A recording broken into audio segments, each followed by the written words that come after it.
como que a gente lida com isso? Com essa insegurança, com esse vazio, com essa crise interna.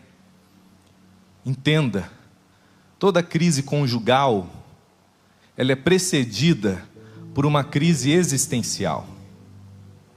É porque você está em crise contigo próprio, consigo mesmo, que faz com que o outro, a fala do outro, o toque do outro, o olhar do outro, o teu corpo, o teu dinheiro, o teu carro, tenha fragmentado tuas amizades, teus vínculos, teu casamento.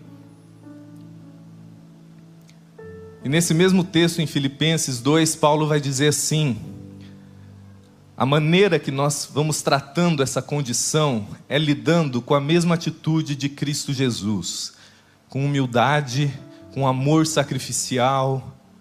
O que ele está dizendo? O que o orgulho faz dentro de você? Faz de você uma pessoa egoísta. E quanto a mim? E eu primeiro, e você não me olha, e você não me vê, e o meu corpo, e o meu dinheiro, esse eu, te adoece. E adoece quem está perto de você. Qualquer pessoa sadia perto de você não te aguenta.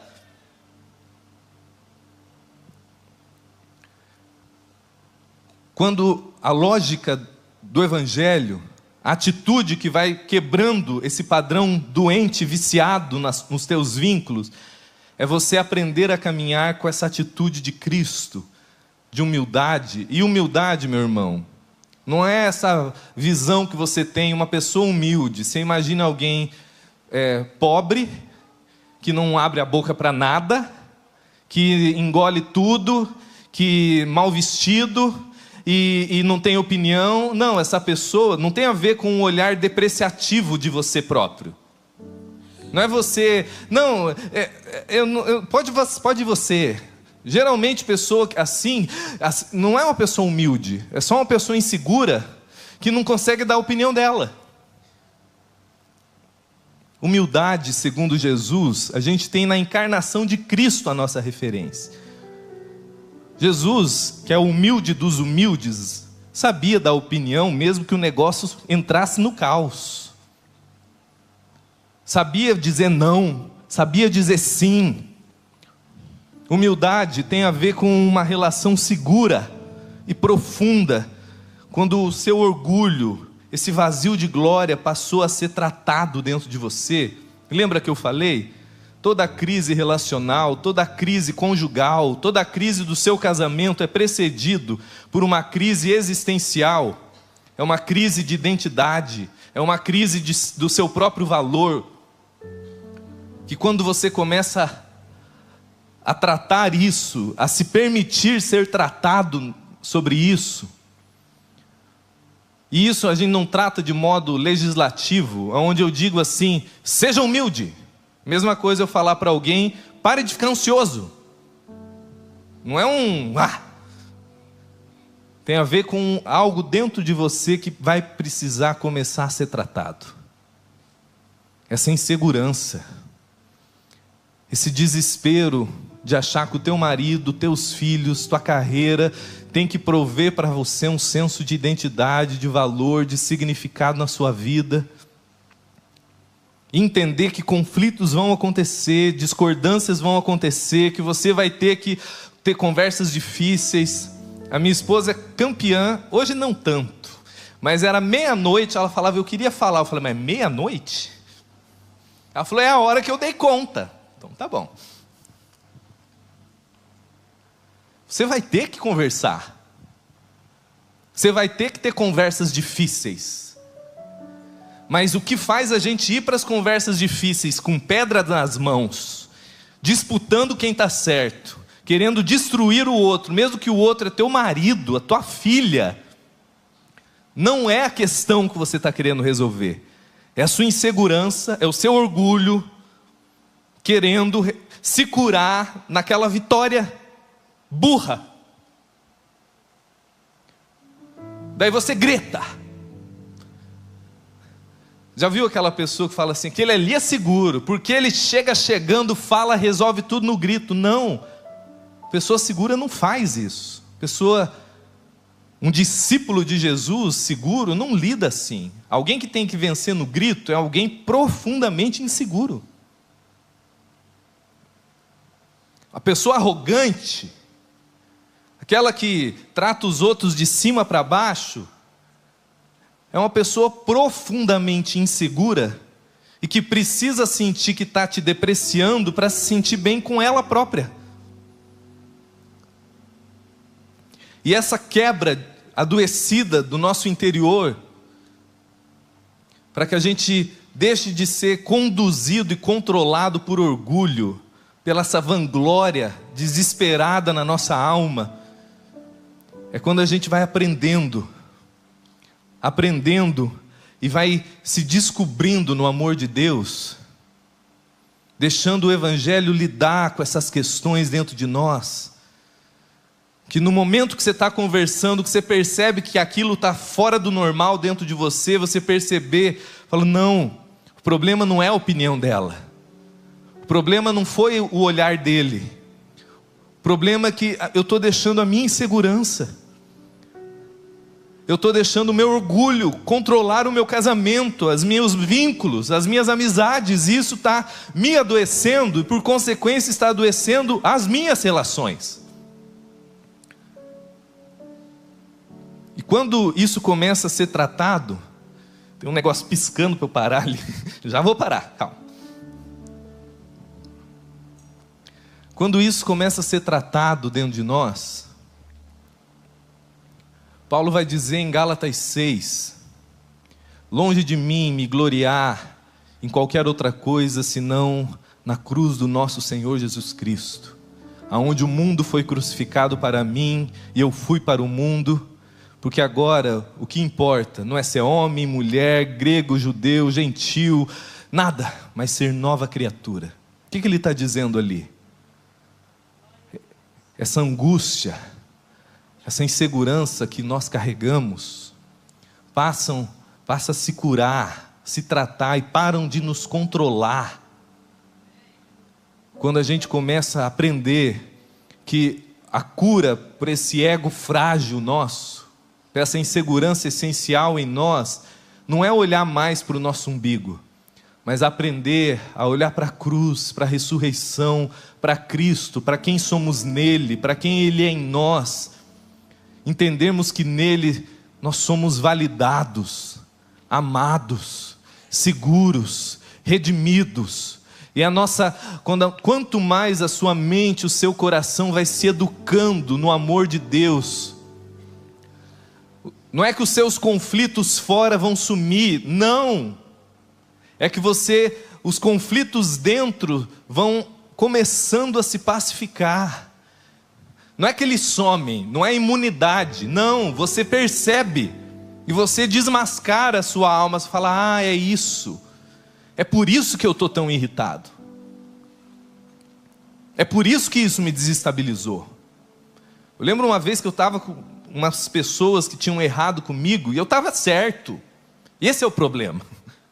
Quando a gente está certo, a gente dá razão a toda a bobagem que a gente sente, e como eu estava certo, eu estava com muita raiva, e eles que se resolvessem, até que eu estava no trânsito, dirigindo, a hora que eu parei no sinal, algo, ou melhor alguém, dentro de mim, me fez perceber que o que estava me desestabilizando, não era o erro daquelas pessoas, elas tinham errado, elas precisavam corrigir, mas porque eu estava projetando nelas, na atitude delas, o significado, o valor, a glória da minha vida.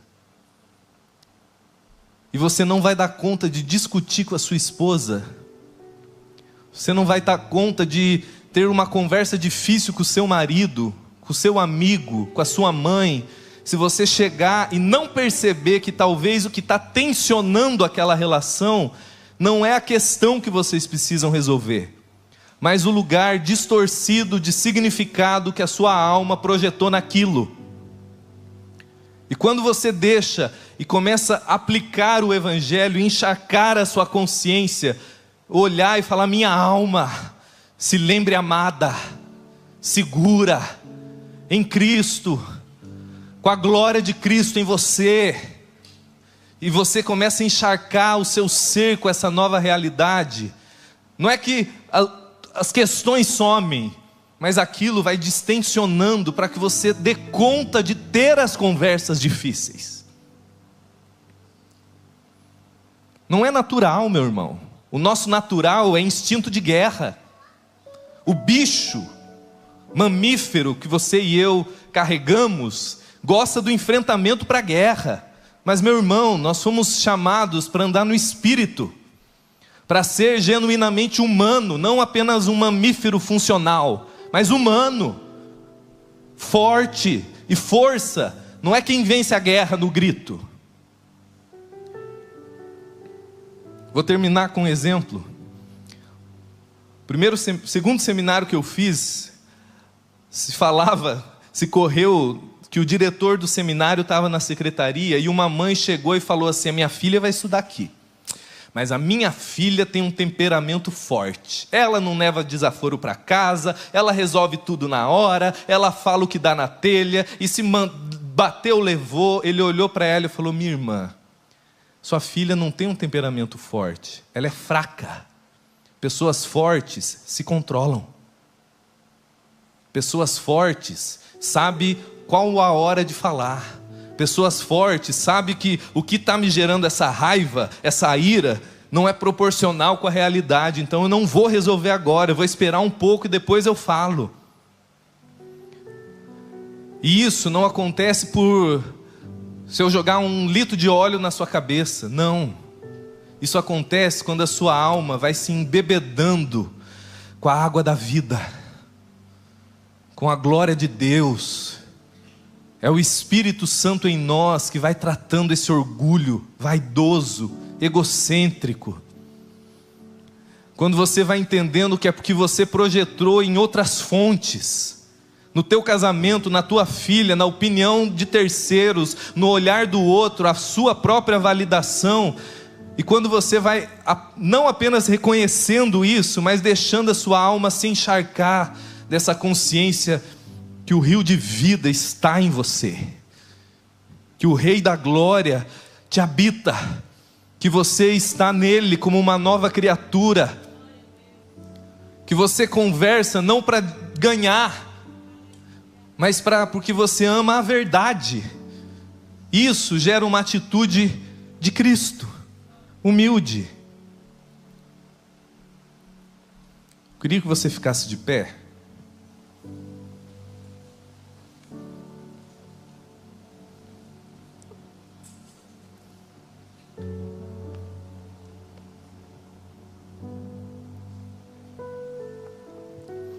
Talvez você chegou aqui se arrastando no seu casamento, chegou aqui aos pedaços com a sua mãe, com o seu pai, com a sua irmã, com o seu líder de comunidade.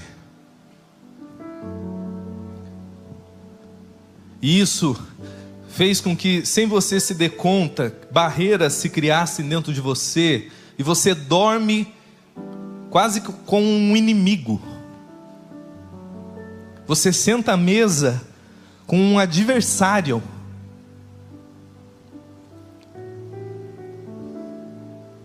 E obviamente, querido, querida, eu não estou dizendo que não é normal num casamento a esposa afirmar o marido afirmar a esposa, que não é sadio para um relacionamento vocês um apreciarem o outro, um ser um instrumento de graça para a alma do outro, do seu amigo, de você ser a pessoa que afirma, que abençoa. Normal, sadio. Mas o problema é quando você fica escravo disso, quando você fica refém disso, quando você não se dá conta que é o seu orgulho,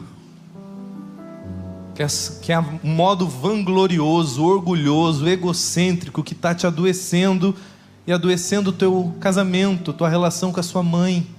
Ela errou, ele errou. Vocês precisam se perdoar, conversar, trazer as coisas para a luz. Mas isso só vai dar conta se vocês largarem as pedras, se vocês jogarem as espadas e se tratarem como amigos, como irmãos, como marido e mulher, não como inimigos, como filho com pai. E isso vai acontecer quanto mais a sua alma for experimentando esse lugar de segurança, de pacificação. Relações pacificadas são fruto de pessoas, indivíduos pacificados. Relações em guerra é o resultado de pessoas em guerra, antes de tudo consigo próprio. Se você puder fechar os seus olhos,